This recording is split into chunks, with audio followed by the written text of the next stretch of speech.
जय जय श्री राधे, जय जय श्री राधे, जय जय श्री राधे श्याम। श्रीधाम श्री श्री 108 श्री 1,00,000 श्री श्रीधाम राधा कुंड अपनी असीम कृपा बरसा रहे हैं। जिसको उसको भीजना है इस कृपा में, वो श्रीधाम राधा कुंड में आइए और अपना जीवन सफल बनाइए। जितना जल्दी सफल बनाओगे उतना अच्छा है, क्योंकि समय तो जा रहा है और दोबारा से समय नहीं आएगा। इसलिए श्रीधाम राधा कुंड में नहीं आए और सब जगह पे आए तो होगा नहीं, क्योंकि श्रीधाम राधा कुंड अपने में पूरा कृपा बरसा रहे हैं। यहाँ कोई विचार किए बिना ठाकुर जी जैसे महाप्रभु ने सबको कोई विचार किए बिना सबको प्रेम प्रदान किया, ऐसे ही श्रीधाम राधा कुंड भी कोई विचार किए बिना सब लोगों को अपना प्रेम दे रहा है। यहाँ पे सब लोग ही स्नान करते हैं, कौन स्नान नहीं करते हैं। हम जैसे पापी लोग भी और संत लोग भी, तो वो सबको ही कृपा दे रहे हैं। जैसे बारिश सब पे होती है, ऐसे ही ठाकुर की बारिश भी सब पे हो रही है। तो श्रीधाम राधा कुंड में आप आओ, कार्तिक मास आरंभ होने वाला है। बड़ा ही आनंदमय महीना अभी तो चल ही रहा है, अधिक मास।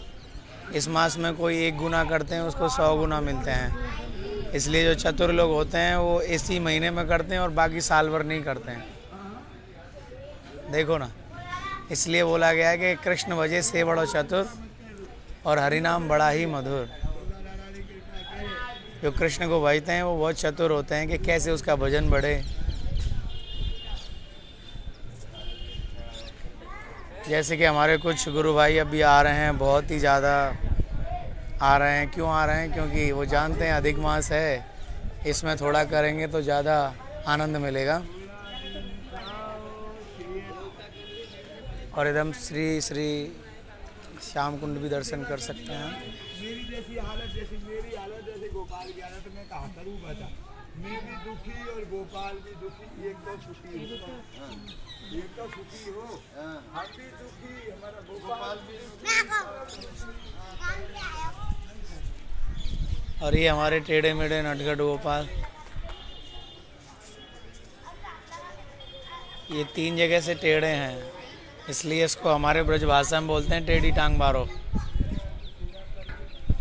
टेढ़ी टांग बारो, और 3 जगह से त्रिभंगी हैं।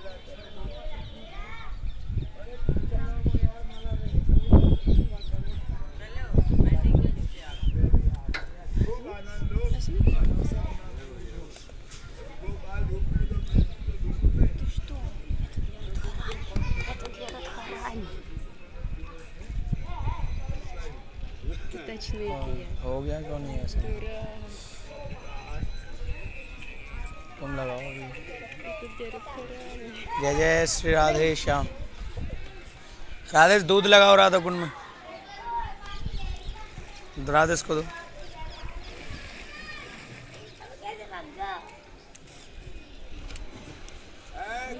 हाँ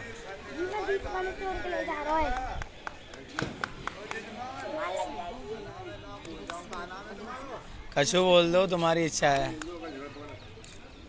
हरे कृष्णा कृष्ण, दोनों हाथ लगा के बोलो, मंत्र बोलो। हरे कृष्णा कृष्ण कृष्ण हरे हरे, हरे राम राम राम हरे हरे। कोई डॉलर खाने को नहीं देते, हमारी राधा रानी खाने को देते हैं।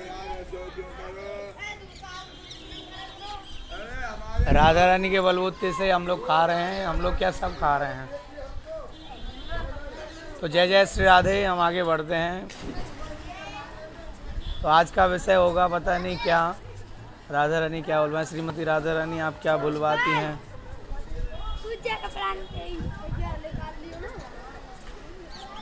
गुरुजी ने कल बोला था, उसी से स्टार्ट करते हैं। गुरुजी ने बोला जंतु नांग मानव श्रेष्ठ जंतु, जंतु नांग मानव श्रेष्ठ जंतु। अर्थात जंतु बोलते हैं जो जीव जंतु पशु ये सब जो रेंगने वाले हैं उनको पशु बोला है। जंतुनांग मानव श्रेष्ठ जंतु, और जो मनुष्य है वो इन जंतुओं में श्रेष्ठ है। ये शास्त्र का बात है, इस श्लोक के साथ भी बोल रहा हूँ। मानव ना जंतुनांग मानव श्रेष्ठ जंतु। तो श्रेष्ठ जंतु क्यों बोला है मनुष्य को? क्योंकि इसके पास बुद्धि है, विवेक है, इसलिए मनुष्य को श्रेष्ठ जंतु बोला है। कि उस देखो मानव ने तो मोबाइल तैयार किया, टीवी तैयार किया, गाड़ी घोड़ा ये सब किसने किया? आदमी ने तो किया। इसलिए तो बोलते हैं कि मानव श्रेष्ठ जंतु। और बोला जो लोग भजन नहीं करते हैं उसका तो पशु में तुलना आते हैं।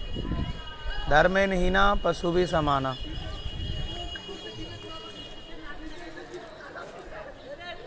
तो धर्म क्या है?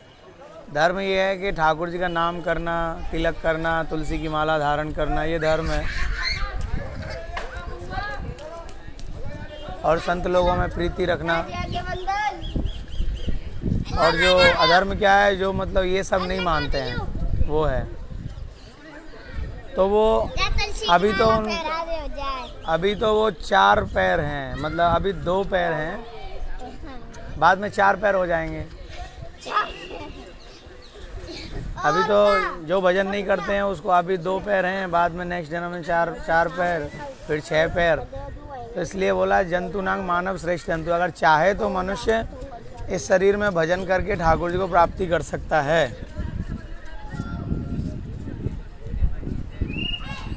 क्योंकि उसके पास दिमाग होता है, बुद्धि होता है, और चाहे तो वो नरक में भी जा सकता है।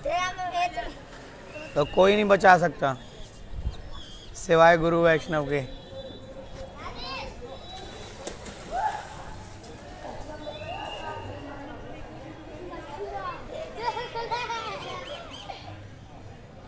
तो कल मैं एक रात में एक कथा बोला था, छोटा सा कथा था कि जो बोला सो मरा। और हमारे ब्रजभाषा में बोलते हैं कि चाहे तो हम लोग भी बोल सकते हैं लेकिन कम बोलते हैं, क्योंकि गुरुजी ने बोला थोड़ा कम बोलो। मेढ़का की तरह बंग बंग करना, बाद में काल आके हमको डर सकते हैं, इसलिए कम बोलना चाहिए। कम अर्थात एक, हमारे ब्रजभाषा में बोलते हैं एक चुप 100 ने हरावे।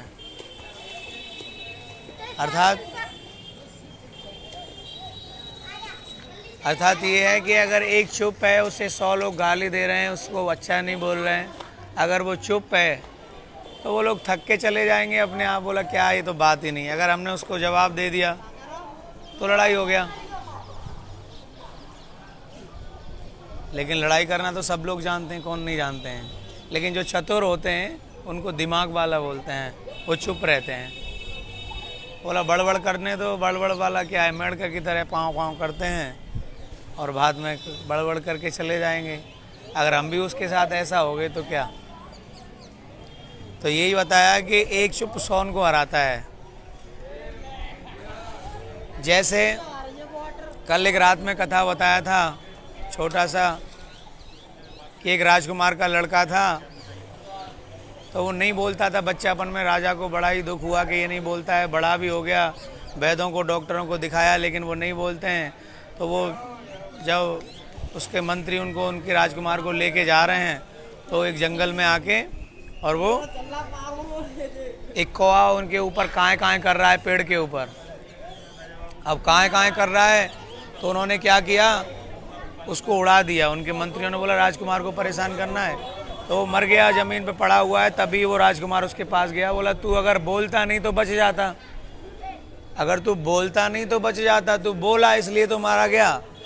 अब ये बात मंत्री ने सुनी, बोला अरे राजकुमार तो प्रथम बार बोले हैं। बोला राजकुमार प्रथम बार बोले हैं इसलिए अतः राजा से बोला कि ये बच्चा आपका बोला। तो उन्होंने बोला बोलो, तो राजकुमार कोई बात नहीं कर रहे हैं। बोला ये तो नहीं बोल रहा है, आपने बोला कि ये बोल रहा है। तो राजा ने बोला कि तुमने झूठ बोला इसलिए तुम्हें फांसी पे लटका दिया जाएगा। अब उसको फांसी पे लटका रहे हैं। बोला राजकुमार कुछ तो बोलो। बोला तुम बोल गया ना इसलिए तो मर रहा है, अगर नहीं बोलते तो बच जाते। तो इसलिए हम लोगों को कम बोलना, जितना प्रयोजन है उतना बोलो, जितना ज़्यादा नहीं बोलना है, जितना प्रयोजन है, और प्रयोजन के बाहर बोलना नहीं है। ये सबसे बड़ा बात है, क्योंकि भागवत शास्त्र तो 7 दिन में तुम लोग जोल नहीं ले सकते हो,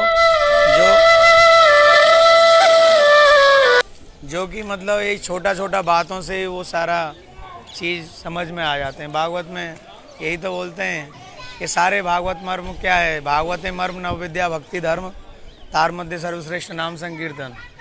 भागवत का पूरा निचोड़ है, पूरा निचोड़ है भागवत का। अब बोलते हैं नाम संकीर्तन, कितना भी बड़ा प्रॉब्लम हो तो ये सब जो चीज़ें हैं ये भागवत के मर्म, भागवत का निचोड़ है। तो तुम जितना भी भजन करो पूरा ज़िंदगी, लेकिन जो साधु संघों के पास बैठते हैं वो हमको निचोड़ देते हैं, क्योंकि बर्फ़ तो हम खा नहीं सकते, बर्फ़ तो हम खा नहीं सकते हैं, बच्चे हैं, दांत नहीं, लेकिन पानी हम लोग पी सकते हैं बर्फ़ का। तो वो साधु लोग हमको यही देते हैं कि भाई पानी पियो, यानी प्रेम रूपी पानी पियो। तो आज गुरुजी ने कल एक और कथा बताया था, वो मुझे याद आया। पता नहीं क्या राधा रानी बुलवाते, मैं तो अभागा हूँ, अधम हूँ, मेरा बात सुनने से भी आप लोग का पाप हो जाते हैं। आप लोगों का तो फिर भी आते हैं, क्योंकि मेरा जो दर्शन करता है उसका जन्म जन्म का पाप उदय हो जाते हैं। और नाम लेने से तो बोलना क्या, लेकिन फिर भी आप लोग आते हैं, पाप से नहीं डरते हो, आते हो सुनने के लिए। तो गुरुजी ने बोला कि तुम लोग सुनते हो, पूरा जीवन सुनते हो, लेकिन सुनने वाला कौन है? ना तो कोई बोल सकता है, कोई जीव की सामर्थ्य नहीं कि वो कृष्ण कथा बोल सकता है, और कोई जीव की सामर्थ्य नहीं कि वो सुन सकता है। तो कृष्ण ही बोलते हैं और कृष्ण ही सुनते हैं।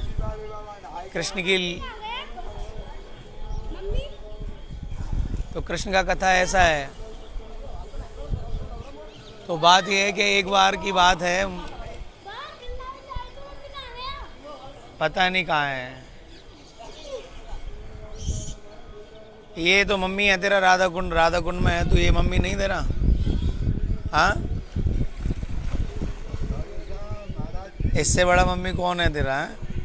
इतना दिन सत्संग सुनता है, कोई दिमाग में नहीं आ रहा है। राधे क्षमा करना, मेरा मतलब है कि एक थोड़ा सा है, 5 मिनट लूँगा बस, उसके बाद में राधा कृपा कटाक्ष जो अधिक मास में आप लोग रोज़ कर रहे हैं, उसके बाद में फिर हम लोग राधे राधे बोलेंगे। तो बात ये हुआ कि एक बार की बात है कि एक नाई बोलते हैं, एक जंगल में एक विशाल काय पेड़ था, बहुत बड़ा पेड़, विशाल काय पेड़ था, और उस पेड़ पे एक दैत्य रहता था।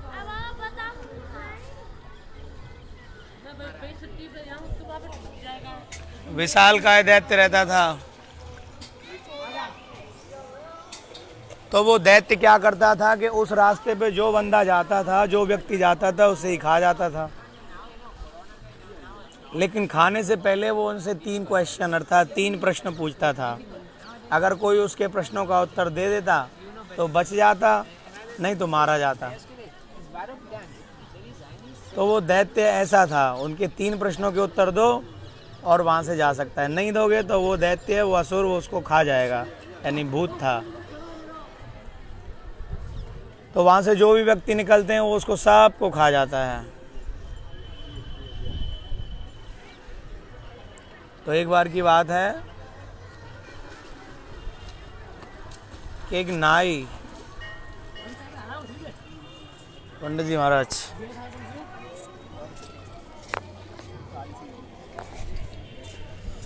एक बार की बात है, एक नाई अर्थात जो नाऊ होता है, वो सबसे ज़्यादा बोलते हैं कि कौवा में, पक्षियों में कौवा और जातियों में नौवा। बहुत ही क्या होते हैं ये, चालाक होते हैं, चतुर होते हैं। तो ये जो एक नौवा उस जंगल से निकल रहा था, तो उस जंगल में जो पेड़ था उस पर भूत था। तो भूत ने क्या बोला, जब नाव वहाँ से निकल रहा था तो उसको पकड़ लिया, बोला ए कहाँ जा रहा है? बोला जा रहा हूँ। बोला मैं भूत हूँ तो मैं खा जाऊँगा। बोला खा जाओगे? तो फिर ऐसा करो, तुम अगर बचना चाहते हो तो फिर मेरे 3 प्रश्नों का उत्तर दो। क्या दो? 3 प्रश्नों के उत्तर दो अगर बचना चाहते हो, नहीं तो मैं तुम्हें खा जाऊंगा। तो उन्होंने बोला कि ठीक है, आप बोलिए क्या हैं तुम्हारे 3 प्रश्न। तो पहले तो वो भयभीत हो गया, बोला यार ये तो खा जाएगा हमको, अब क्या करना।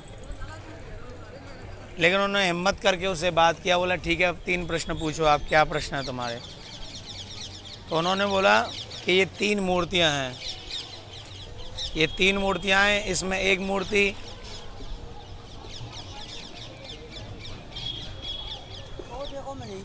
मिट्टी की है, एक मूर्ति तांबे की है और एक मूर्ति सोने की है। यानी इसमें अधम, कनिष्ठ, उत्तम, उत्तम मध्यम कनिष्ठ, उत्तम मध्यम कनिष्ठ। उत्तम माने सबसे अच्छी, कनिष्ठ माने बीच वाली, ठीक है भी नहीं है, और उत्तम मध्यम कनिष्ठ मतलब बिल्कुल ख़राब। तो ये 3 मूर्तियां हैं, एक सी हैं, तो इनमें से बताओ कि इनमें से उत्तम मध्यम और कनिष्ठ कौन सी हैं। तो नाव था, उन्होंने बोला भाई अब तो मरना है, मुझे तो पता नहीं है, ये तो मुझे खा ही जाएगा, लेकिन जब तक मैं इन मूर्तियों के साथ लड़ा चढ़ा अर्थात खेलूँगा या कुछ करता रहूँगा तब तक तो बचा रहूँगा। उसने बोला ठीक है। तो बोला कि इसलिए उसको चतुर बोलते हैं। बोला जब तक तो बचूंगा, आधा घंटा 1 घंटा जब तक इनके साथ में खेलता रहूँगा, बोल भी मैं बता रहा हूँ ऐसे ही कर करके आधा 1 घंटा तो कुछ तो समय तो बचूंगा।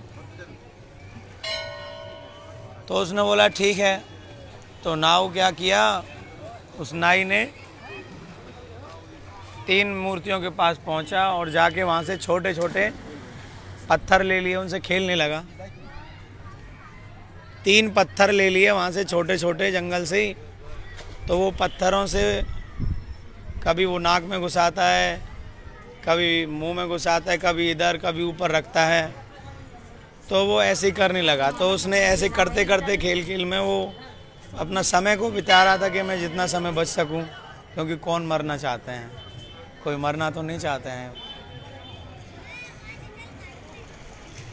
तो फिर क्या हुआ कि उसने एक फिर पत्थर लिया तो एक के कान में डाला, और जिसके कान में डाला तो दूसरे कान से वो पत्थर बाहर हो गया। तो वो तो नौवा था ना, चतुर है। बोला क्या? बोला इस कान से डाला, दूसरे कान में वो पत्थर निकल आया। बोला ये मूर्ति। फिर दूसरा लिया उसने, दूसरा देखा तो इस कान से डाला और वो मुंह से निकल गया। अरे उसने बोला ये तो भाई अलग अलग है। तो उसने बोला ये तो कुछ मिल रहा है मुझे। तो उसने पहले में डाला इस कान से तो उस कान में निकल गया, और दूसरा पत्थर जब उसने इस कान में डाला तो वो मुंह से बाहर हो गया। उसने बोला यार कुछ तो मिलता है, और तीसरा, चलो और तीसरा देखते हैं। तो उसमें जब तीसरे में डाला तो वहाँ अंदर ही जाके रुक गया, बाहर ही नहीं आते हैं। तो 3 प्रकार के हो गए ना, तीनों अलग अलग हो गए। अब तीनों अलग अलग हो गए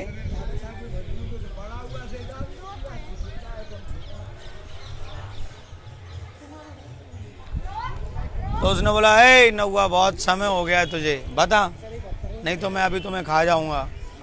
बोला कुछ तुमने कुछ किया इसमें? बोला हाँ महाराज, कुछ ना कुछ तो किया। बोला क्या किया? बोला बताओ क्या प्रश्न है तुम्हारे, क्या उत्तर हैं? श्री श्री गणराज धरण की जय।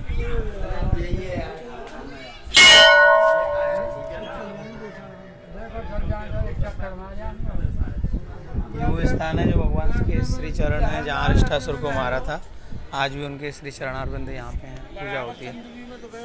तो वो तीनों को मारा, तीनों को बता। फिर वो बोलने लगा, नाव बोलने लगा कि महाराज राधे राधे राधे राधे।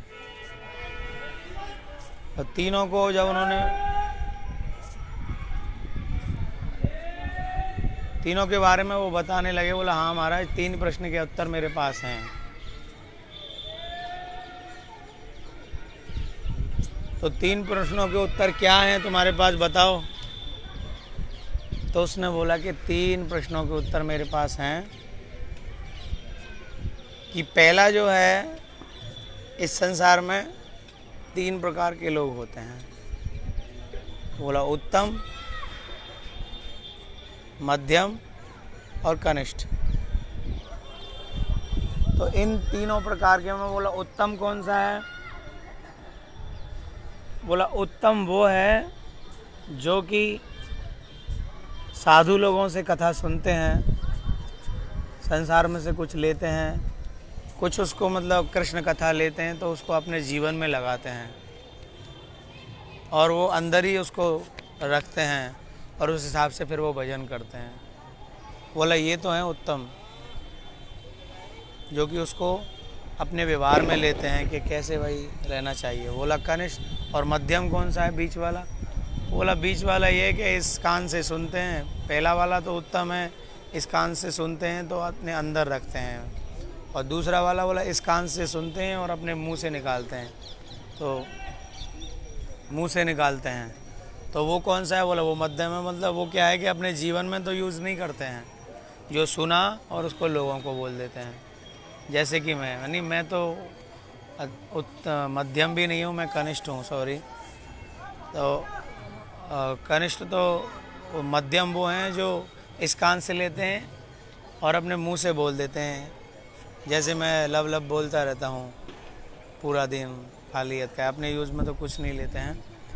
और बोला कनिष्ठ कौन है? बोला कनिष्ठ वो है जो इधर कान से लेते हैं और इधर निकाल देते हैं, उनको कोई नहीं है। इधर से सत्संग सुना और इधर से निकाल दिया, फिर अपने उसमें लग गए।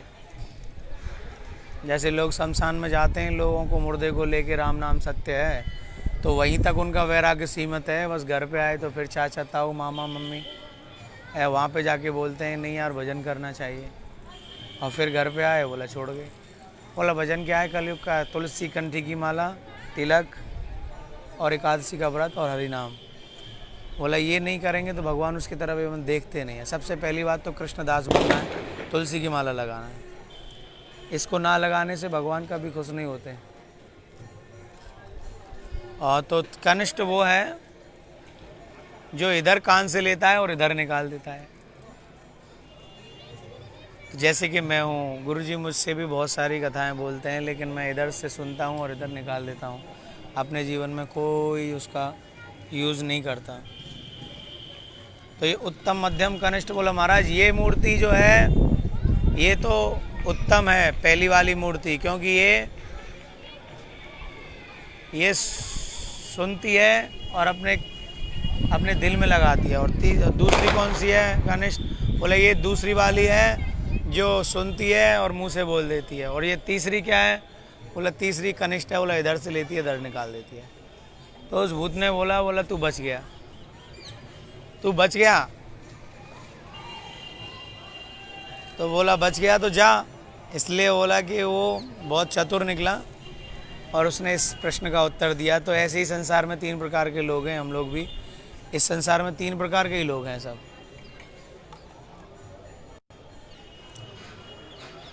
सुनने वालों में से। और बहिर्मुख और अनमुख 2 प्रकार के हैं। बहिर्मुख जीव पाए नरकादि दुख, अनमुख पाए कृष्ण सेवा सुख। जो अनमुख अर्थात कृष्ण से लगे होते हैं वो कृष्ण सेवा सुख पाते हैं, और बहिर्मुख नरकादि दुख। बहिर्मुख अर्थात कृष्ण की तरफ नहीं देखते हैं। कृष्ण सबके बारे में पालन करते हैं, ये बात बहिर्मुख हो चाहे अनमुख हो, कृष्ण सबका पालन करते हैं, ये तो ठीक है।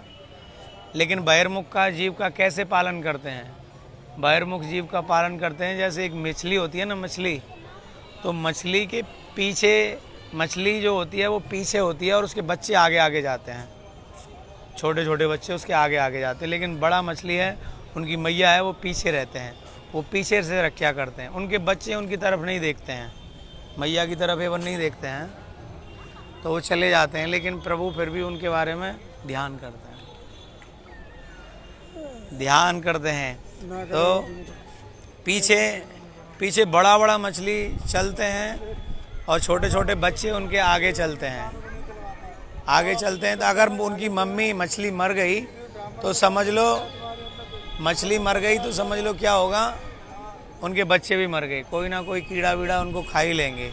इसलिए वो मच्छी पीछे से उनका रक्षा करती है, लेकिन वो पीछे से करती है। ऐसे ही बहिर्मुख जीवों के लिए है, जो बहिर्मुख, जो कृष्ण की तरफ नहीं देखते हैं, हरिनाम जप इत्यादि माला कीर्तन नहीं करते हैं, उन लोगों को भी भगवान पालन करते हैं, जैसे पीछे से मछली करती है। और मछली मर जाने से बच्चे ख़त्म, कोई ना कोई खा लेगा।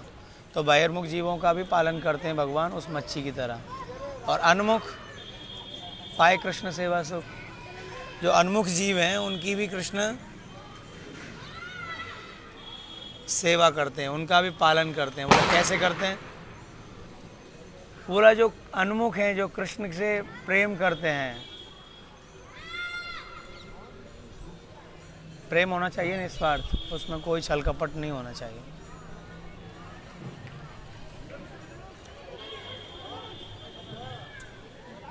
तो कैसे करते हैं? जैसे एक पक्षी होते हैं ना, पक्षी, एक चिड़िया होते हैं, छोटे छोटे उसके घोंसले में बच्चे होते हैं, तो बाहर उड़ने जगह जाते हैं, बाहर से छोटे छोटे कीड़े मकोड़े वो उनके लिए खाना लेके आती है चिड़िया, और उस खाने को भी चबा चबा के उसको ऐसा कर देती है बिल्कुल मीन, ताकि बच्चे को वो दे तो बच्चों को हजम करने में उसको तकलीफ़ ना हो। छोटे बच्चे हैं तो अपने मुंह से पहले तो वो खुद खाती है, देखो, और फिर अपने बच्चों को खिलाती है। तो ये भगवान ऐसे भक्त का पालन करते हैं, क्योंकि भक्त तो जो भी खाएगा वो भगवान को दिखा के खाएगा।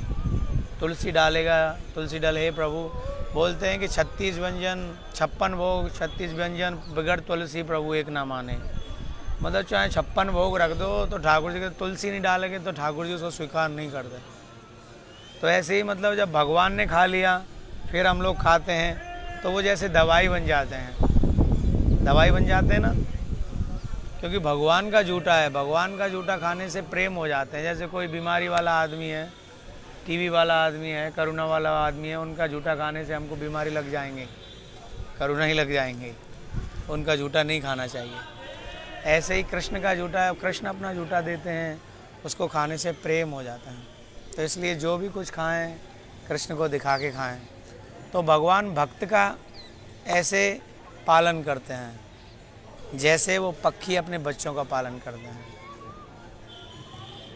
तो सबका मछली की तरह जैसे बहिर्मुख लोग होते हैं, मैंने बोला ना, सबका तो भगवान पालन करते हैं, लेकिन मछली की तरह, मछली पीछे होते हैं, बच्चे आगे होते हैं। बच्चे कभी देखते ही नहीं मछली की तरफ, वो हमेशा घूमते हैं, कभी नहीं। ऐसी बहिर्मुख देव कृष्ण की तरफ नहीं देखते हैं,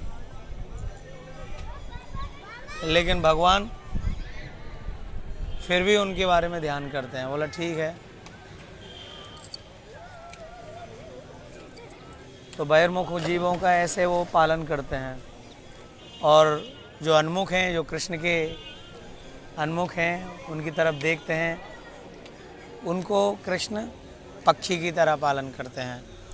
और जो योगी बोलते हैं ना, योगी इसलिए बोलते हैं योगी जन जान पाते हैं ना जिसका प्रभाव। भगवान कृष्ण को योगी, भोगी, बड़े बड़े सन्यासी, बड़े बड़े तपस्वी भी ठाकुर जी को जान नहीं पाते हैं, लेकिन उसी ठाकुर को ये गोपियाँ खट्टी छाछ पे उनको नाच नचाते हैं, और ठाकुर जी नाचते हैं खट्टी छाछ पे। भगवान कृष्ण के यहाँ पे 9 लाख गाय हैं, 1 लाख नहीं, 2 लाख नहीं, 9 लाख। उनके यहाँ पे क्या माखन का अभाव है? इतना माखन है, लेकिन फिर भी वो जो अनमुख हैं, कृष्ण की तरफ देख रहे हैं, उनके पास आते हैं तो उनसे मांग मांग के खाते हैं। और बोला कुछ नहीं है, बोला खट्टी छाछ ही पिला दो। एक बार ऐसे सारी सखियाँ हमारे ब्रज में गोपियाँ क्या कर रही हैं, गोपियाँ, वो हमारे यहाँ पे होता है, वो परात होता है, भेल बोलते हैं, जो गोबर की हेल, गायों का जो गोबर होता है उसको एक छबड़ा में रखते हैं, और उसको गोपियाँ अपने खोपड़ी पे रख के सर पे लेके और उसको ऊपड़ा थापने के लिए जाते हैं। मतलब गाय के गोबर से ऊपड़ा थापते हैं।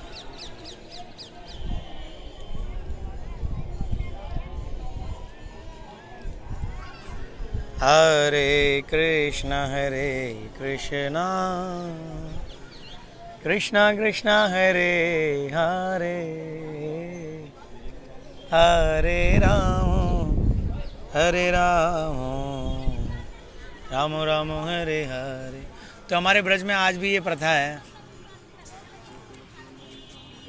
कि ब्रजवासी क्या करते हैं कि वो गाय रखते हैं घर में। पहले ब्रजवासी हमारे तो गाय रखते थे, सब ब्रजवासी नंद बाबा, तो उनके सबके घरों में ब्रजवासियों को गाय। तो जब वो गाय का गोबर लेके जा रही हैं तब उनको कोई नहीं दिख रहा है। बोला इस गोबर का जो हेल है, इस हेल को कौन हमारे खोपड़ी पे रखेगा। तो इधर उधर देख रहे हैं तो उनको कोई नहीं दिखते हैं। तो फिर बाद में उनको नंद को लाला दिखो, बोला अरे कन्हैया, अरे लाला जी। तो एक गोपी कह रही है अरे लाला जी, नहीं हमारी थोड़ी सी सहायता कर दो। बोला क्या सहायता है। बोला जी गोबर की हेल है, या है हमारी खोपड़ी पर रख दो। बोला अच्छा, माखन खाओ तुम और माखन है बेको तुम, और क्या जो मेहनत को काम है भाई हम पे करा लो, मतलब हेलन ने तुम्हारी खोपड़ी पे हम धरते रहे में। तो गोपी बोले अरे लाला जी आप क्या चाहिए आप बता दो, हम सब कुछ दे देंगे, तुम्हारे जो चाहिए वही दे देंगे। बोला हमको कुछ नहीं चाहिए, हमें बस सदका है, तुम माखन दे देना। बोला ठीक है माखन मिल जाएगा। बोला तो वहाँ तो बहुत सारी गोपियाँ हैं, तो वो गोपियाँ बोल रही हैं, एक गोपी बोल रही है, मतलब बोले बहुत सारा गोबर था ना, तो गोपी बोल रही है कि ठीक है। तो कृष्ण बोल रहे हैं कि जितनी हेल परात गोबर तुम लेके जाओगे, जितना मैं ऊँचाऊँगा आपको आपकी खोपड़ी पे रखूँगा। मतलब ब्रजभाषा में आपकी समझ में नहीं आएगा, इसलिए मैं हिंदी में बोल रहा हूँ कि जितनी मैं आपके ऊपर परात में गोबर है उसको ऊपर लगाऊंगा, उतना ही लौंदी हेल, ब्रजभाषा में बोलते हैं कि जितना हेल गोबर का मैं तुम्हारे ऊपर लगाऊंगा उतना ही माखन मुझे देना पड़ेगा। तो उन्होंने बोला ठीक है। तो बोला कैसे मालूम कैसे पड़ेगा फिर, कि तुम तो तुम तो हमको झूठ भी बोल सकते हो, इसलिए कैसे मालूम पड़ेगा। बोला कन्हैया, बोला जितनी हेल आप हमको उचाओगे यानी हमारे ऊपर रखोगे, मैं उतना ही हेलों से वो गोबर लेके आपके गाल पे लगा दूंगी। वाह, देख रहे हैं क्या ब्रजवासियों का प्रेम है। तो ऐसा ब्रजवासियों का प्रेम है। तो जितना गोबर का हेल में तुम मुझे उचाओगे तो मैं उसी हेल में से तुम्हारे एक गाल पे टिपकी लगा दूंगी। जितनी हेल आप झुकाओगे तो फिर मैं इतनी लौनी आपको दे दूंगी, उतनी लौनी अर्थात इतना माखन का लौनी मैं आप पे दे दूंगी। तो देखो भगवान ब्रज में क्या नहीं करते हैं, भगवान ऐसे करुणामय हैं। तो ब्रज मतलब भगवान को समझना तो प्रेम से ही समझ सकते हैं। बिगर प्रेम नाही रीजे नंदलाला, बिगर प्रेम नहीं रीजे नंदलाला, जो भी कर लो तो वो प्रेम से ही नंदलाला रीझते हैं।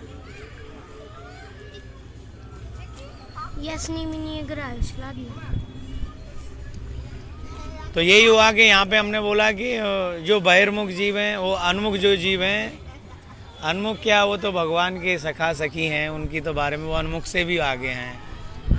और मैं ये तो आ गया था कृष्ण के जो प्रेमी हैं, बाकी मैं कथा बोल रहा था कि बहिर्मुखों का लोगों का मछली की तरह भगवान ध्यान करते हैं जो पीछे से, और जो अनमुख हैं उनके पक्षी की तरह ध्यान करते हैं। और जो लोग योगी होते हैं ना, योगी, उनका भी ध्यान करते हैं। बोला उनका कैसे ध्यान करते हैं, उनका ऐसे ध्यान करते हैं जैसे कछुआ होता है। कछुआ कोई पोखर के अंदर होता है, लेकिन वो पोखर से बाहर जाके अंडे देता है। पोखर से बाहर जाके अंडे देता है कछुआ, और कछुआ फिर अंदर आ जाता है वहीं पोखर में। तो पोखर में आ जाता है, लेकिन वो अपने ध्यान से, उसका ध्यान वहीं रहता है उस अंडे की तरफ। तो वहीं से वो अपने ध्यान से अंडे को फोड़ देता है, और अंडे के फोड़ के वो बच्चा भी वहाँ अपने आप वहाँ आ जाते हैं। तो योगियों की वो ऐसे, लेकिन वो बुक में अर्थात गोदी में रख के नहीं, गोदी में रख के तो भक्तों का भगवान करते हैं। जैसे भक्त होते हैं उसको अपने वक्ष में, बुक में लगा के, छाती से लगा के रखते हैं, जैसे पक्षी रखता है। तो भक्त में और बहिर्मुख और योगी भोगी, इनमें सबसे ज़्यादा भक्त श्रेष्ठ है। और भक्तों में भी हमारी आचार्य श्रीमती जो गोपियां हैं, जो राधा कुंड की, राधा कुंड में सारी गोपियां आती हैं। यहाँ अभी नित्य लीला चालू है। श्रीमती राधा रानी अपनी सखियों के साथ बरसाने से आएंगी। यहाँ सूर्य कुंड के बहाने आती हैं कि सूर्य कुंड पे, क्योंकि वैसे तो नहीं आने देंगे, जटिला कुटिला है। वो बोलते हैं कि तुम कृष्ण से मिल जाओगे, इसलिए वो पर पुरुष हैं, राधा रानी पर स्त्री हैं, इसलिए मिलने में बाधा है। तो राधा रानी क्या वो बना के आती हैं कि हम सूर्य पूजा के लिए आ रहे हैं। तो सूर्य पूजा के बहाने श्रीधाम राधा कुंड में उसका नित्य लीला होता है रोज़। तो यहाँ सारी सखियाँ, यहाँ पे कोई सखा का भी प्रवेश नहीं है, इसलिए तो बोला कि वृंदावन में सब जगह पे सखाओं का प्रवेश है, लेकिन यहाँ राधा कुंड में कोई सखाओं का भी प्रवेश नहीं है, खाली सखी, सहचरियाँ, किंकरियाँ, मंजरियाँ, ये सब हैं। तो जय जय श्री राधे। आज के लिए इतना काफ़ी। राधा कृपा कटाक्ष करेंगे हम लोग, और राधा रानी का आप लोग कृपा करके सुंदर सुंदर राधा रानी के नाम लिख के और फूल लगाएं, दिल लगाएं, जितना भी हो सके उतना राधा रानी के, क्योंकि पैसा तो नहीं लगता है कि पैसे से फूल खरीदने पड़ रहे हैं या पैसे से दिल खरीदना पड़ रहा है। ये तो सब फ्री में है, मोबाइल में सब फूल हैं, वो सब फूल राधा कुंड में लगाओ और दिल भी लगाओ, जितना चाहिए राधा कुंड को दिल लगाओ, थोड़ी संसारी लोगों को सब कुछ। तो श्रीधाम राधा कुंड में ये सब करो आप अपने लिए। तो जय जय श्री राधे। राधा कृपा कटाक्ष हम लोग करेंगे अभी। तो जय जय श्री राधे श्याम। मुनिंद्र वृंद वंदिते त्रिलोक शोक हारिणी, प्रसन्न भक्त पंकजे निकुंज भूविलासिनी, ब्रजेंद्र भानुनंदनी ब्रजेंद्र सोनु संगत, कदा करिष्यसि हमां कृपा कटाक्ष भाजन। अशोक वृक्ष वल्लरी वितान मंडपस्थिते, प्रवाल जाल पल्लभ प्रभारुणान्द्रि कोमल, वरावय स्फुरत् करे प्रभुत संपदालय, कदा करिष्यसि हमां कृपा कटाक्ष भाजन। अनंग रंग मंगल प्रसंग भंगुरा ब्रवम, सुविभ्रमई ससंभ्रमई द्रगंत बाण पातुन, निरंतरम वशीकृत प्रतीत नंद नंदने, कदा करिष्यसि हमां कृपा कटाक्ष भाजन। तड़ित सुवर्ण चंपका प्रदीप्त गौर विग्रहे, मुख प्रभा परास्त कोटि शारदेन्दु मंडल, विचित्र चित्र संचर चकोर सावलोचन, कदा करिष्यसि हमां कृपा कटाक्ष भाजन। मदोन्मदाति यौवने प्रमोदमान मंडिते, प्रियानुराग रंजिते कला विलास पंडित, अरण्य धन्य कुंजराज काम केलि कोविदे, कदा करिष्यसि हमां कृपा कटाक्ष भाजन। असे स्वभाव भावधीर हीरहार भूषते, प्रभूत सात कुंभ कुंभ कुंभे कुंभ सुस्तन, प्रशस्त मंद हास्य चूर्ण पूर्ण सौख्य सागरे, कदा करिष्यसि हमां कृपा कटाक्ष भाजनम। सुवर्ण अशेष भाव भावधीर हीरहार भूषते, प्रभूत सात कुंभ कुंभ कुंभि कुंभ सुस्तनि, प्रशस्त मंद हास्य चूर्ण पूर्ण सौख्य सागरे, कदा करिष्यसि हमां कृपा कटाक्ष भाजन। मृडाल वाल वल्लरी तरंग रंग दौर्लते, लताग्रलाशलोलनी ललोचनावलोकने, ललल्लुलन मिलन मनोज्ञ मुग्ध मोहनाश्रय, कदा करिष्यसि हमां कृपा कटाक्ष भाजनम। सुवर्णमालिकांचिते त्रिरेख कंभुकंठगे, त्रिसूत्र मंगली गुणोत्री रत्न दीप्त दीजिते, चलोलनील कुंतले प्रसून गुच्छ गुंफिते, कदा करिष्यसि हमां कृपा कटाक्ष भाजन।